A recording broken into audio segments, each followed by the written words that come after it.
Yo, what up, guys? Your boy T-Dub. What's blazing sports? Guys, we are here live, guys.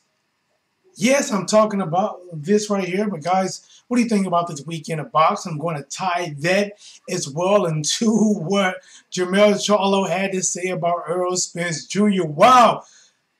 When a man can admit something like that, guys, it lets you know that that dude must be hitting awful hard. But guys, give me a second. Let me just double check to make sure it is showing okay on my end. And while I do that, guys, please take a moment to subscribe, like, share. Matter of fact, hit that notification bell, guys. Yes, I'm talking about this right here. But guys, what do you think? Bam! Guys, it does not look too bad, even though it says it's not receiving as well as it should. Guys, it is here. We are live. Listen, guys, and I'm going to play some audio on this. Jermell Charlo was doing an interview, guys, and the interview was basically about, him and somebody else and basically about respect and things like that. But this was brought to my attention by Bob. What up, Bob? Shout out to Bob. Talk boxing all the time. Watch boxing all the time. But Bob said, did you hear what he said about Errol Spence hitting him the hardest? I was like, what? Send me that. All right, so your boy T-Dub got a chance to check that out. Doing a little slight it's freezing up on me a little bit, guys. But you know what? We're going to try to work through it. And he said that Jermell Charlo said that Errol Spence hit him the hardest that he ever been hit in his life. Wow. Guys, whenever he was little, if his daddy gave him a whooping, didn't mean nothing compared to what Errol Spence gave him in that ring. His mama. No matter how hard his mama got him. Guys, listen, mamas back in the days, maybe his mama wasn't like that, but mamas back in the days, man, they used to pick up anything. I remember getting a whooping with a butter knife. Guys, yes, a butter knife. I said something wrong. Butter knife is close. Pop, pop, pop, pop, pop. And no, it's not McDonald's. I'm not loving it. But let's get to it, guys. Let me let you hear what he said. Hold on one second. Let me see my volume's still good. To what Errol Spence gave him. All right, Bob just told me that he can't hear me. Bob, I can hear me. You should be able to hear me.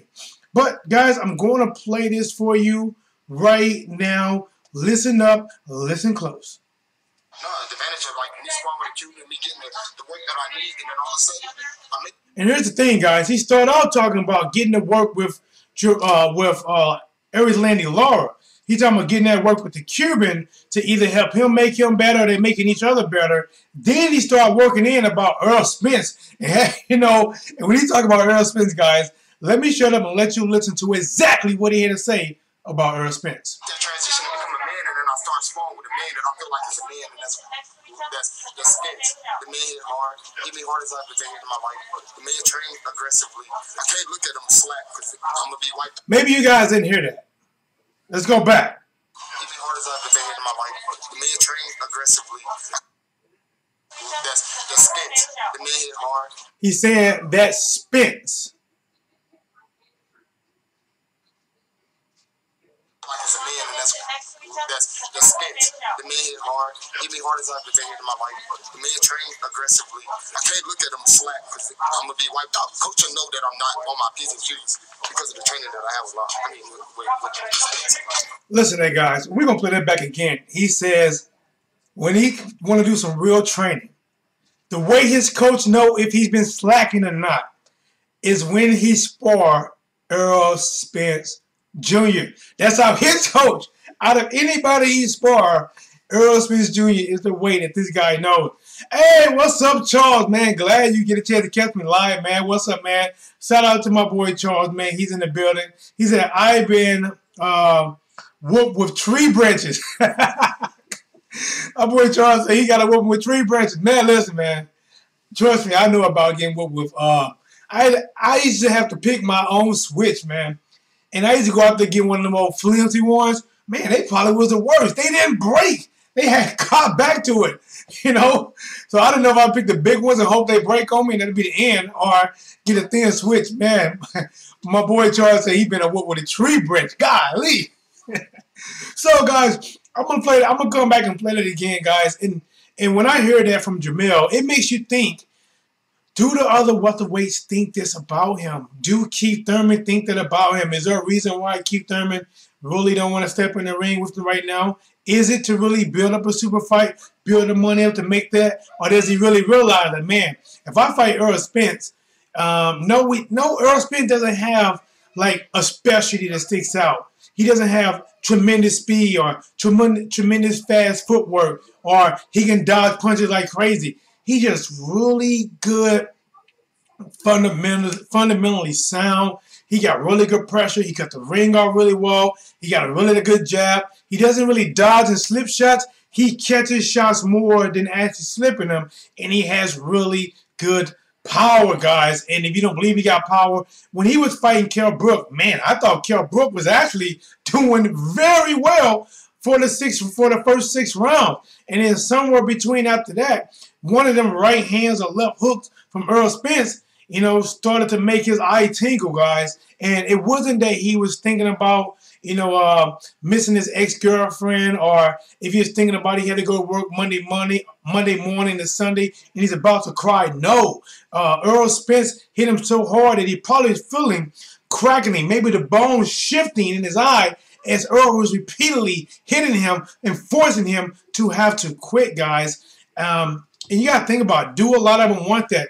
Errol Spence Jr., he was watching Danny Garcia versus Brandon Rios. And guys, listen, as much as Danny gets slack, all right, I predicted Brandon Rios to beat him. I wanted not Brandon Rios. I predicted Danny Garcia to beat Brandon Rios. I want to see Brandon do okay because I like both of these guys, but style makes fights. Danny's style was a little bit better. But I knew Brandon Rios had a good chin. And for 90% of that fight up until then, that chin held up great. Every time Danny hit that chin, it was like it was surging energy. Guys, listen, I don't know if you've seen the new Black Panther movie, so I'm not going to give you too many spoilers, but his suit can basically like kinetic energy. It can take it and you can push it back out. And it's like every time Danny Garcia was hitting Brandon Rios in his face, he just took that energy and he came harder at Danny Garcia. Danny hit him one time so flush, guys, that I was like, wow. And Brandon actually ate it and did better after the shot than Danny did after landing that shot. But man, I believe the 9th round, where Danny hit him he threw a jab and hit him with that too. Because that punch honestly was right on the chin, it snapped his neck, made him look up to the stars for a second. His right knee looked like it's going to bend over. Might need to get that knee checked. Might got some meniscus problems after that. And he fell down and the ground woke him up. Big shot. But to get back to the subject, Errol Spence Jr. was watching that. And I was talking to Bob about that, Charles. And Bob said, you know what? If Brandon Rios can be able to force the action with Danny Garcia, take the punishment, and actually make it a tough fight for Danny Garcia, it wasn't all that easy for him. It was a bit of a tough cherry, even though Danny was winning. He was the more cleaner puncher, the more effective puncher. But Brandon Rios was able to force the action sometimes. How would he do against Errol Spence? Because Danny was like, you know what? I'm not really afraid of that work. He's not really afraid of Errol Spence's work. And Errol Spence, I believe, tweeted or maybe Instagram out that if he says he ain't afraid to fight nobody, Errol Spence wants that work. Guys, I don't know, man. I don't know if anybody really worked that work, but guys, if you got people like Jermell Charlo putting this right here, guys, well, I can't even quite read it, but even though I typed it in there, hit me the hardest I ever been hit in my life. Guys, somewhere around when Jermell Charlo was probably going to school, most people tended, you run into bullies throughout your life. Maybe a bully that was in the 12th grade, maybe he's in the 8th grade, bully laid him clean, smoked out. That didn't mean nothing compared to Errol Spence's right hand. He woke up, he probably, his brother, maybe him, twins, the brother, they got to fight before. Brother probably hit him with something sweeter than the Swiss sweet. And he took it, guys. This is kind of crazy. But just want to touch on that, guys, that Jermell Charlo, and he seemed like he was talking from the heart. He was talking very sincere. He was talking about Laura, who he trained with for years. He was talking about Errol Spence, which is a guy that's campaigning at 147 pounds. You got Jermell Charlo, who was fighting at 154, and probably spar guys. Here's how you know what you got to really think about it. You know, and I believe Jermell Charlo. Jermell, even when I spar, you can spar guys, you know, 2, maybe sometimes 3 weight divisions above you, which is why Errol Spence was sparring him.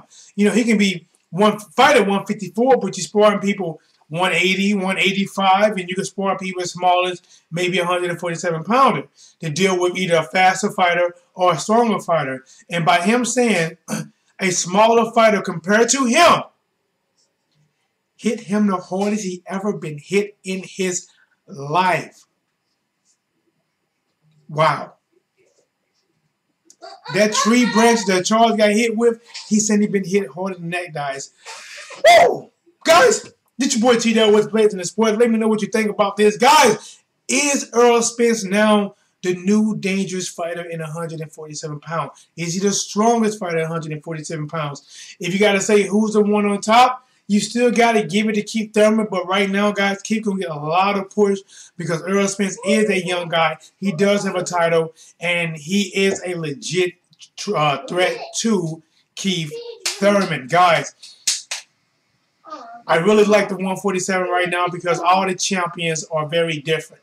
You got Errol Spence Jr., who got a lot of strength, really good, fundamentally sound. You got Keith one-time Thurman, and lately he hasn't really been one-time, but his boxing skills has developed more as he has not been able to knock people out as much. Just like when he fought Danny Garcia, he moved around the ring a lot and pot shot it.